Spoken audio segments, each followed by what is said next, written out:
الحمد لله وكفى وسلام على عباده الذين اصطفى أما بعد فأعوذ بالله من الشيطان الرجيم بسم الله الرحمن الرحيم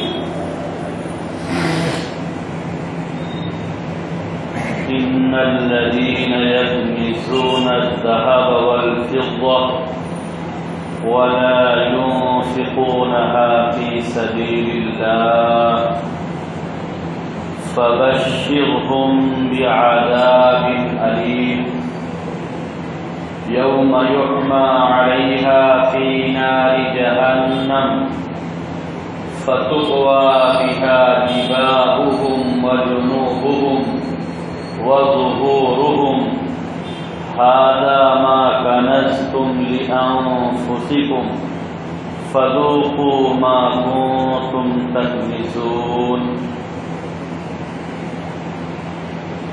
وقال الله تبارك وتعالى وأنفقوا خيرا لأنفسكم ومن يوق شح نفسه فأولئك هم المفلحون.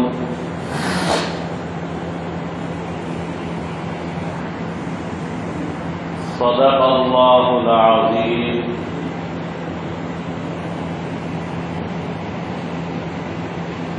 معزز مکرم قابل قدر سامعین کرام،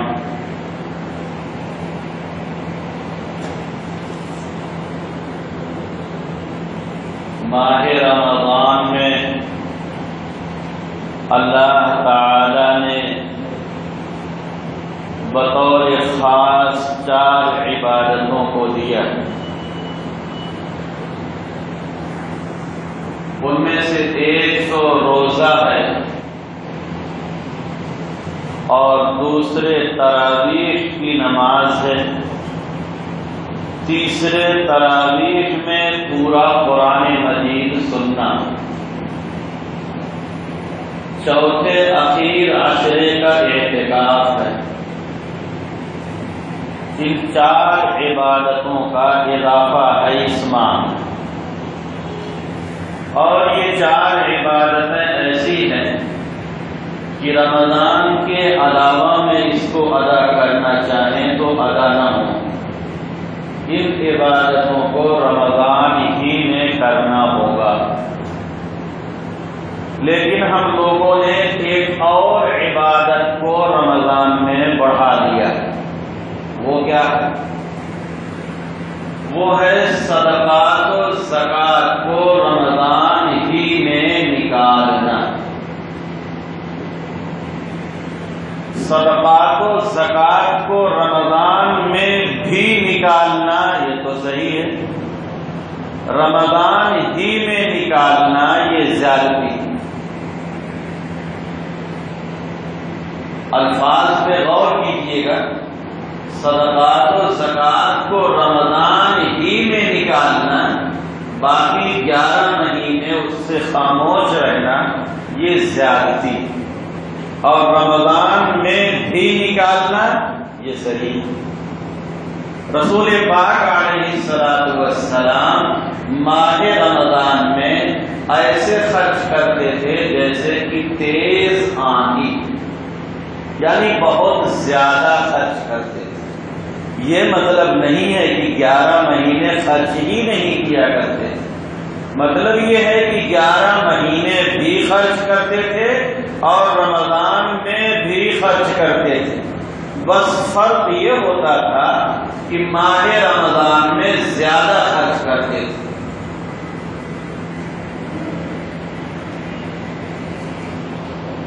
وجہ یہ ہے کہ لوگ کہتے ہیں کہ ماہ رمضان میں 70 گنا ملے گا، اس لیے ہم رمضان ہی میں خرچ کرتے ہیں.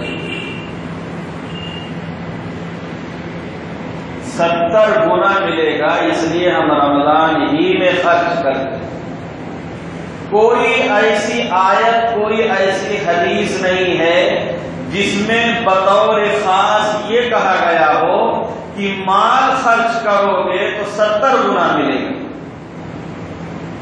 مطلقاً ایک حدیث ہے جس میں یہ بتایا گیا ہے کہ کوئی بھی عبادت آپ رمضان میں کریں اور وہ فرض ہے تو 70 فرض کے برابر، نفل ہے تو فرض کے برابر ثواب ملے گا۔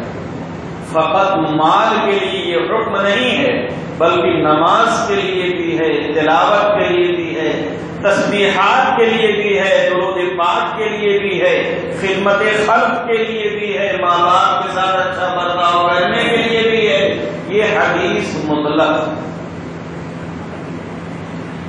تو اگر لوگوں کا یہ ضابطہ قبول کر لیا جائے کہ ماہ رمضان میں ہم اس لیے خرچ کرتے ہیں تاکہ 70 گنا ملا کرے، باقی دنوں ہم خاموش رہتے ہیں اس لیے کہ 70 گنا نہیں ملا کرتا، تو پھر ان سے یہ کہا جائے گا کہ ماہ رمضان میں نماز کا ثواب بھی 70 گنا ملتا ہے۔ 11 مہینے آپ نماز کیوں پڑھتے ہیں؟ 11 مہینے تلاوت کیوں کرتے ہیں؟ 11 مہینے تسبیحات کیوں پڑھتے ہیں؟ اور ایک دوسری مثال یہ ہے کہ سیزن میں آمدنی زیادہ ہوا کرتی ہے، لیکن لوگ ایسا نہیں کرتے کہ سیزن کے علاوہ اوقات میں اپنا کاروبار بند کر دیا کریں یا تجارت بند کر دیا کریں، ایسا نہیں کرتے۔ اور سمجھنے کا ایک اور طریقہ یہ بھی ہے کہ جس وقت ضرورت ہے، ضرورت مند ابھی بھوکا ہے، ابھی اس کو چھت پر ٹین سیٹ ڈالنے کی ضرورت ہے، ابھی وہ ہسپتال میں ہے، بیمار ہے، اس وقت جو ثواب ملے گا اس کی ضرورت پر وہ رمضان میں بھی نہیں ملے گا۔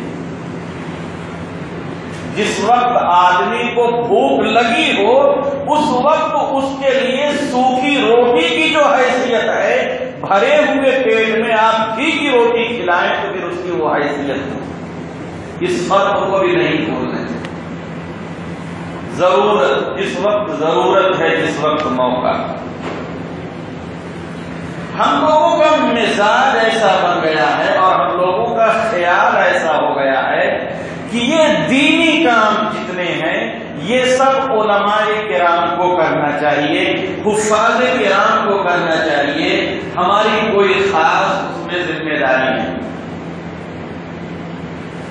مدرسہ کھولنا ہے تو علماء کھولیں، پڑھانا ہے تو علماء پڑھائیں، چندہ کرنا ہے تو علماء کریں، تعمیر کرنی ہے تو علماء کرائیں۔ ہماری کیا ذمہ داری ہے؟ ہم مسلمان ہیں، اسلام کا کلمہ پڑھنے والے ہیں، قرآن کو ماننے والے ہیں، رسول پاک علیہ الصلوۃ والسلام پر ایمان لانے والے ہیں۔ دین کے فروغ کے لیے، دین کی ترقی کے لیے، دین کے بقا کے لیے، دین کے تحفظ کے لیے ہماری بھی کچھ ذمہ داری ہے کہ نہیں؟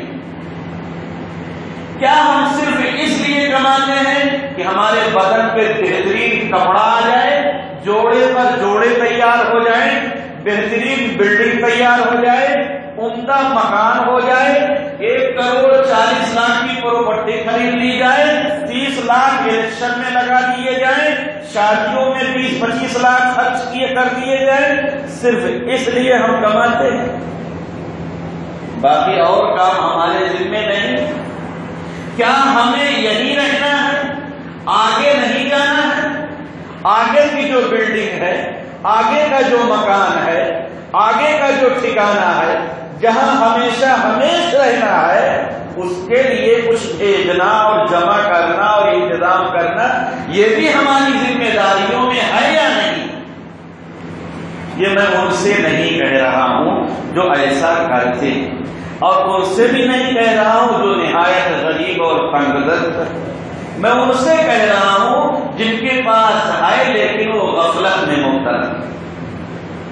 قرآن مجید نے بتایا ہے وَأَنفِقُوا خَيْرًا لِأَنفُسِكُمْ، خرچ کرو اپنی بھلائی کے لیے، خرچ کرو اپنی بھلائی کے لیے۔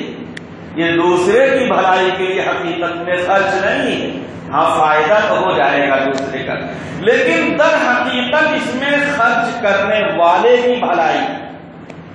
اور دوسری جگہ اللہ تعالیٰ نے سمجھایا وَأَنفِقُوا مِمَّا رَزَقْنَاكُمْ، خرچ کرو اس میں سے جو ہم نے تم کو روزی کے طور پر دیا، ہمارا دیا ہوا ہے اور ہم کہہ رہے ہیں کہ ہمارے کام میں خرچ کرو۔ دیا ہم نے، ہم ہی کہنے والے، کام بھی ہمارا، اس میں تم خرچ کرو۔ ہم تمہارے محتاج نہیں، ہمیں تمہاری ضرورت نہیں، لیکن تمہاری بھلائی کے لیے، تمہارے فائدہ کے لیے، تمہارے دل کو آزمایا جا رہا ہے کہ تمہیں مال سے محبت ہے یا مال دینے والے سے محبت ہے۔ دیا ہم نے ہے، کام ہمارا ہے، حکم ہم دے رہے ہیں، خرچ کرو اور اپنے فائدے کے لیے خرچ کرو۔ من ذا الذی یقرض اللہ قرضا حسنا، کون ہے جو اللہ کو قرض حسن دے؟ اللہ تعالیٰ کو اس کی ضرورت نہیں ہے کہ وہ مانگے یا وہ کہے، وہ تو ہماری بھلائی کے لیے، ہماری تربیت کے لیے، ہمارے فائدہ کے لیے، ہماری ترغیب کے لیے، ہمارے شوق کے لیے یہ انداز اختیار فرما رہا ہے کہ من ذا الذی یقرض اللہ قرضا حسنا، کون ہے جو مجھے قرض حسن دے؟ اب کہیں گے لوگ کہ میں خرچہ تو کرتا ہوں، کبھی کسی کو 10 روپے دیتا ہوں، کبھی کو 20 روپے دیتا ہوں، کبھی 50 دیتا ہوں، کبھی 100 دے دیتا ہوں۔ یقیناً کچھ نہ کچھ خرچ ضرور کرتے ہیں، لیکن خرچ کا تناسب آپ دیکھیے کہ آپ اپنی ذات پر کتنا خرچ کرتے ہیں اور اللہ کے لیے کتنا خرچ کرتے ہیں، بیوی بچوں پر کتنا خرچ کرتے ہیں، اللہ کے لیے کتنا خرچ کرتے ہیں، دنیا کے مکان اور کوٹھی اور گاڑی کے لیے کتنا خرچ کرتے ہیں اور اللہ کے لیے کتنا خرچ کرتے ہیں، دوا اسپتال اور علاج میں آپ کتنا خرچ کرتے ہیں اور اللہ کے لیے کتنا خرچ کرتے ہیں، عدالتوں میں آپ کتنا خرچ کرتے ہیں اور اللہ کے لیے کتنا خرچ کرتے ہیں۔ آپ ذرا مقابلہ تو کیجیے، دونوں کو ملائیے تو کہ کتنا پرسنٹیج وہ بنتا ہے، کتنا فیصد وہ بنتا ہے۔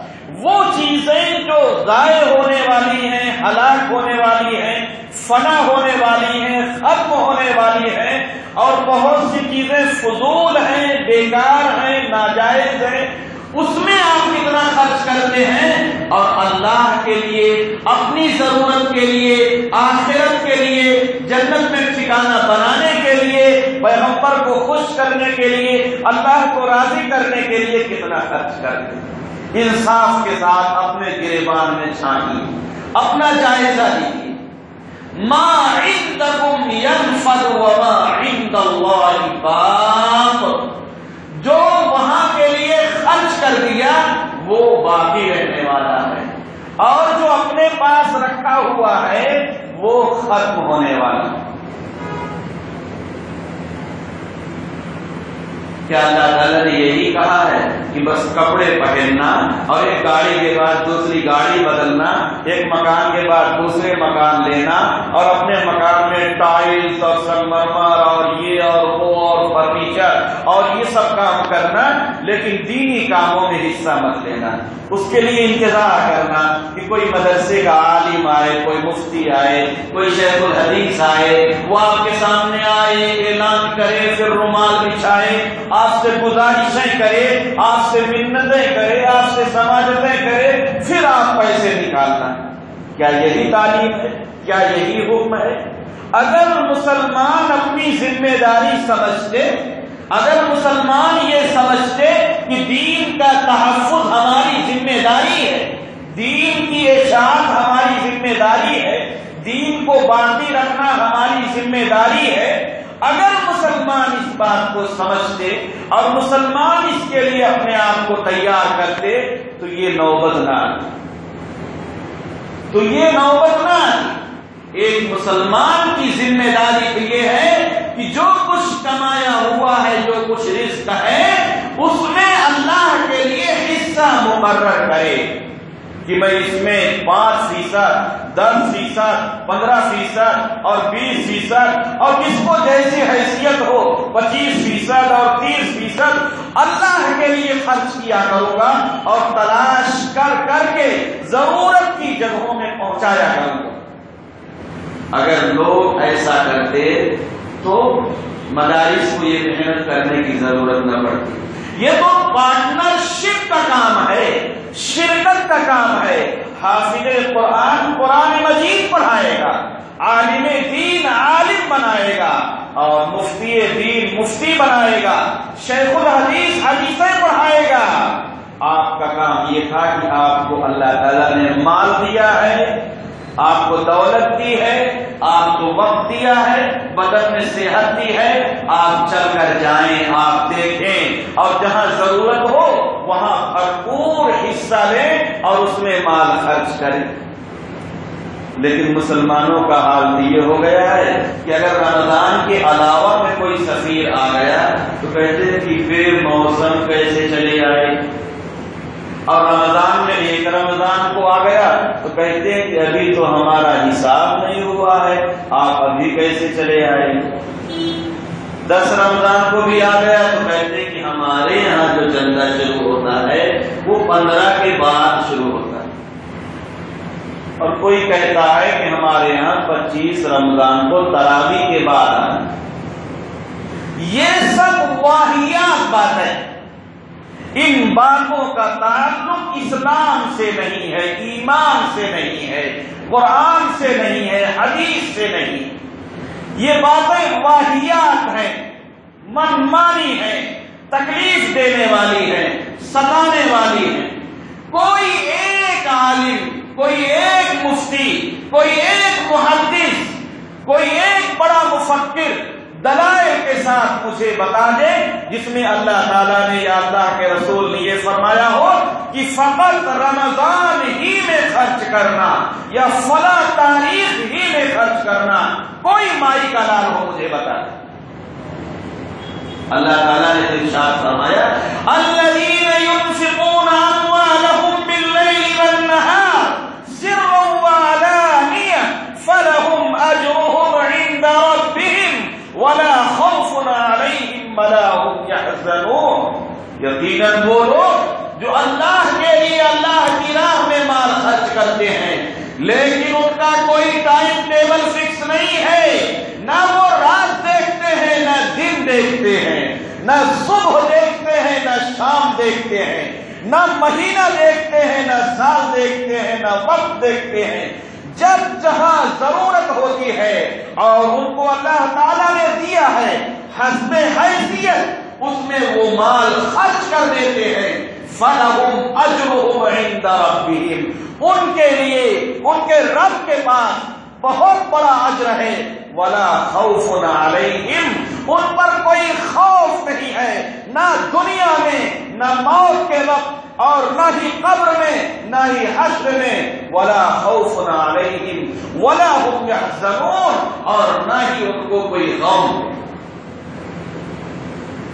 متقین کی علامات میں اللہ تعالیٰ نے بتایا ہے يُنْفِقُونَ فِي السَّرَّاءِ وَالضَّرَّاءِ، وہ جو متقی ہوتے ہیں، پرہیزگار ہوتے ہیں، اللہ کے مقرب ہوتے ہیں، اللہ کے قریبی ہوتے ہیں، ان کی شان یہ ہوتی ہے کہ مالدار ہوتے ہیں تو بھی خرچ کرتے ہیں اور تنگ دست ہوتے ہیں تو بھی خرچ کرتے ہیں، غریب ہوتے ہیں تو بھی خرچ کرتے ہیں، مالدار ہوتے ہیں تو بھی خرچ کرتے ہیں، مالدار ہوتے ہیں تو زیادہ خرچ کرتے ہیں اور غریب ہوتے ہیں تو کم خرچ کرتے ہیں۔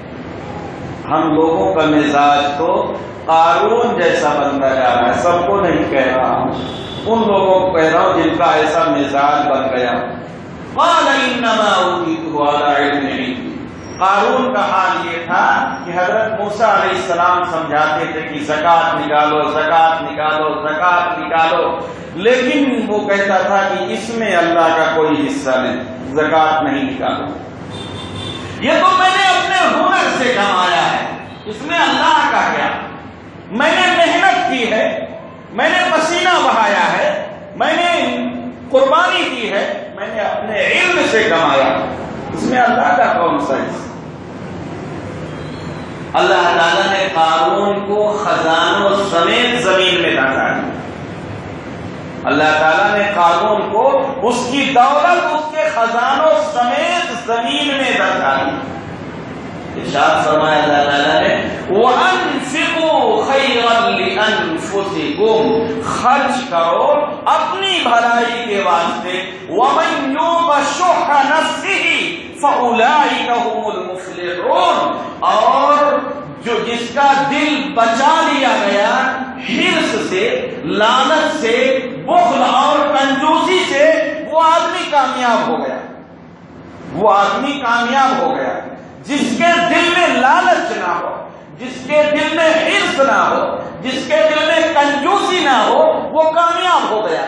لالچی آدمی، حریص آدمی جائز ناجائز کی پرواہ نہیں کرتا ہے، وہ سود بھی لے گا، رشوت بھی لے گا، چوری بھی کرے گا، چھینے گا بھی، جھوٹ بول کر تجارت بھی کرے گا، کسی بھی طرح سے مال آئے وہ جمع کرے گا۔ اور بخیل کنجوس آدمی ہرگز اللہ کے کاموں میں خرچ کرنے کے لیے تیار نہیں ہوگا۔ وَمَن يُوقَ شُحَّ نَفْسِهِ فَأُولَٰئِكَ هُمُ الْمُفْلِحُونَ، جس کا دل ایسا بن جائے کہ اس کے دل سے حرص اور لالچ اور کنجوسی نکل جائے تو وہ آدمی کامیاب ہو۔ قرآن مجید میں اللہ تعالیٰ کا ارشاد ہے وَأَنفِقُوا مِمَّا رَزَقْنَاكُمْ، خرچ کرو اس میں سے جو ہم نے تم کو روزے کے طور پر دیا ہے، مِن قَبْلِ أَن يَأْتِيَ أَحَدَكُمُ الْمَوْتُ، اس سے پہلے کہ موت آ جائے یا موت کا فرشتہ آ جائے۔ اس آیت میں اللہ تعالیٰ نے کنجوسوں اور بخیلوں کا نقشہ کھینچا ہے۔ کیسے کھینچا ہے؟ فَيَقُولَ رَبِّ لَوْلَا أَخَّرْتَنِي إِلَىٰ أَجَلٍ قَرِيبٍ، جب موت کا فرشتہ سامنے آ جاتا ہے تو یہ بخیل آدمی کہتا ہے کاش تھوڑی سی موت مؤخر ہو جاتی، تھوڑی سی مہلت مل جاتی، تھوڑا سا موقع مل جاتا۔ قرآن مجید پڑھ رہا ہوں، اپنی طرف سے نہیں بتا رہا۔ قرآن مجید کا آپ 28واں پارہ کھول لیجیے، سورہ منافقون، اور آپ دیکھ لیجیے فَيَقُولَ رَبِّ لَوْلَا أَخَّرْتَنِي إِلَىٰ أَجَلٍ قَرِيبٍ، ذرا سی مہلت مل جاتی، میرے پاس پیسے بھی ہیں، تجوری میں رکھے ہیں، وہیں پر ہوں، سب کچھ موجود ہے، فَأَصَّدَّقَ وَأَكُن مِّنَ الصَّالِحِينَ، میں بھی زکات نکال دوں، میں بھی صدقات خیرات کر لوں، اور میں بھی نیک لوگوں میں سے بن جاؤں، میں بھی صالحین میں سے بن جاؤں۔ معلوم یہ ہوا کہ بخیل اور کنجوس آدمی جو دینی کاموں میں خوب پیسے خرچ نہیں کرتا، زکات نہیں نکالتا، وہ صالحین میں سے نہیں ہے، وہ نیک لوگوں میں سے نہیں۔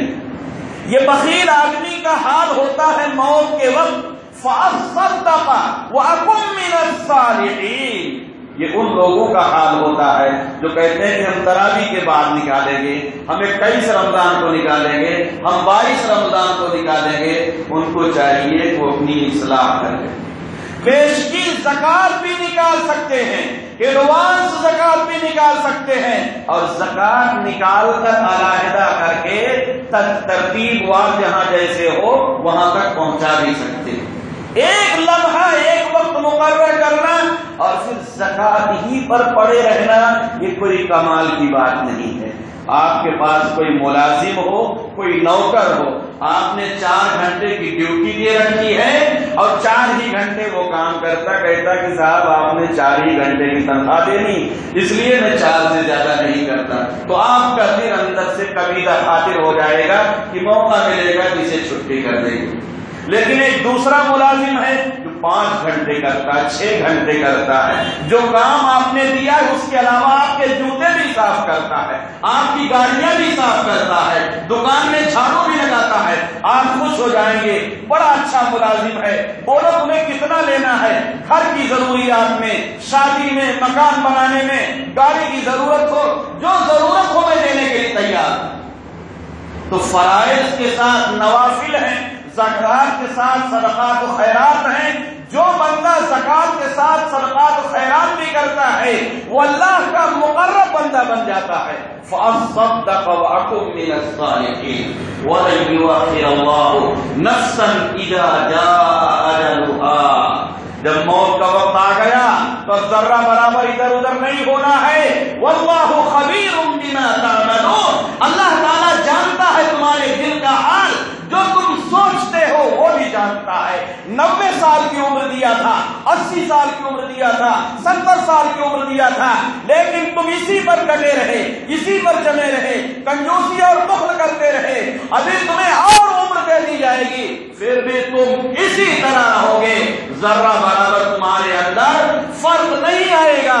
مسلمانوں، اگر اللہ کو راضی کرنا چاہتے ہو تو جان کے ساتھ ساتھ مال خرچ کرنے کی بھی فکر کرو. ایک صاحب رسول پاک علیہ السلام کے پاس آئے. آپ علیہ السلام نے گھر کے خادم کو کہا کہ ذرا گھر میں پوچھو کچھ ہے. گھر کی ازواج نے جواب میں فرمایا پانی کے علاوہ کچھ نہیں.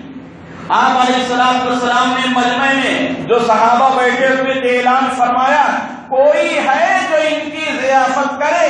ایک صحابی کھڑے ہو گئے، یا رسول اللہ ہم ان کی ضیافت کریں گے. ان کو لے کر گھر پہنچے، بیوی سے پوچھا کچھ ہے؟ بیوی نے کہا بس اتنا ہی ہے کہ جتنا بچے کھائیں. شوہر نے کہا کہ ایسا کرو جو کچھ ہے وہ مہمان کے سامنے کر دینا، اور چراغ کے پاس ایسے جانا کہ لگے کہ چراغ کو درست کرنے کے لیے جا رہی ہو، اور چراغ کو گل کر دینا. مہمان کو بیٹھا لیا، چراغ کو گل کر دیا، دونوں اپنا ہاتھ کھانے میں لگاتے رہے. ایسا محسوس ہو رہا تھا کہ یہ بھی کھا رہے ہیں، خود نہیں کھایا، بچوں کو بھوکا سلا دیا. صحابی رسول نے کہا کہ رسول اللہ کے مہمان آئے ہوئے ہیں. رسول پاک علیہ السلام نے اعلان فرمایا تھا خود نہیں کھایا، بیوی نے نہیں کھایا، بچوں نے نہیں کھایا، بچے بھوکے سو گئے اور مہمان کو کھلا لیا. اللہ نے قرآن کی آیت اتار دی وَيُؤْثِرُونَ عَلَىٰ أَنفُسِهِمْ وَلَوْ كَانَ بِهِمْ خَصَاصَةٌ. یہ وہ لوگ ہیں جو خود فاقہ کرتے ہیں، بھوکے رہتے ہیں، دوسروں کو ترجیح دیتے ہیں. وَمَنْ يُوقَ شُحَّ نَفْسِهِ فَأُولَٰئِكَ هُمُ الْمُفْلِحُونَ. جس کے دل سے مال کی محبت نکل جائے پھر وہ کامیاب ہو گیا. جس کے دل سے بخل اور کنجوسی نکل جائے وہ کامیاب ہو گیا.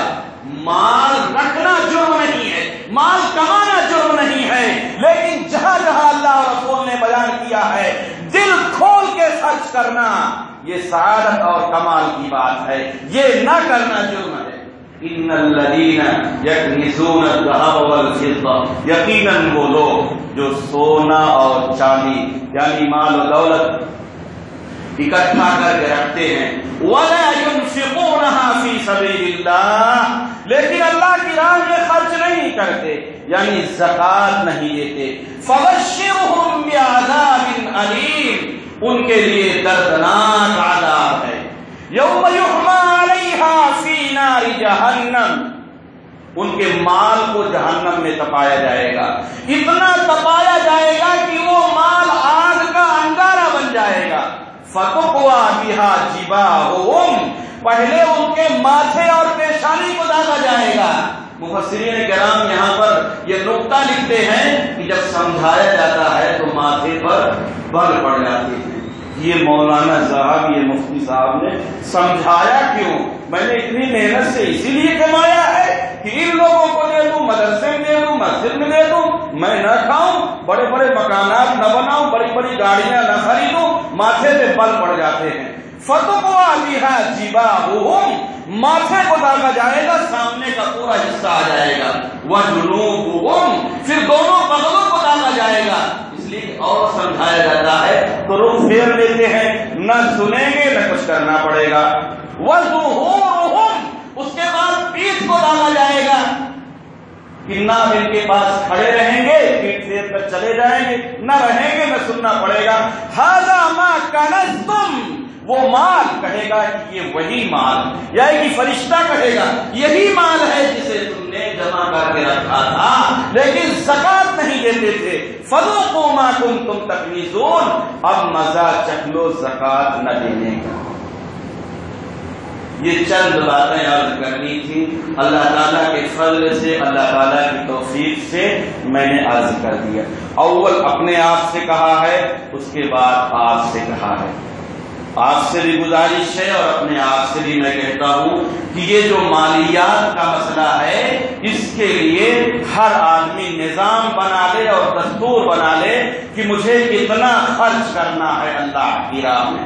جب دستور بنا کے آپ الگ کر کے رکھیں گے تو انتظار کریں گے کہ کوئی آ جائے یا آپ پہنچانے کی فکر کریں گے۔ جب انتظام ہوگا، نظام ہوگا، رکھا ہوا ہوگا تو کسی کے آنے پر آپ کا دل خوش ہو جائے گا۔ اللہ تعالی ہم سبوں کو اپنی جان بھی، مال بھی، وقت بھی اللہ کی راہ میں خرچ کرنے کی توفیق عطا فرمائے۔ وآخر دعوانا الحمدللہ رب العالمین۔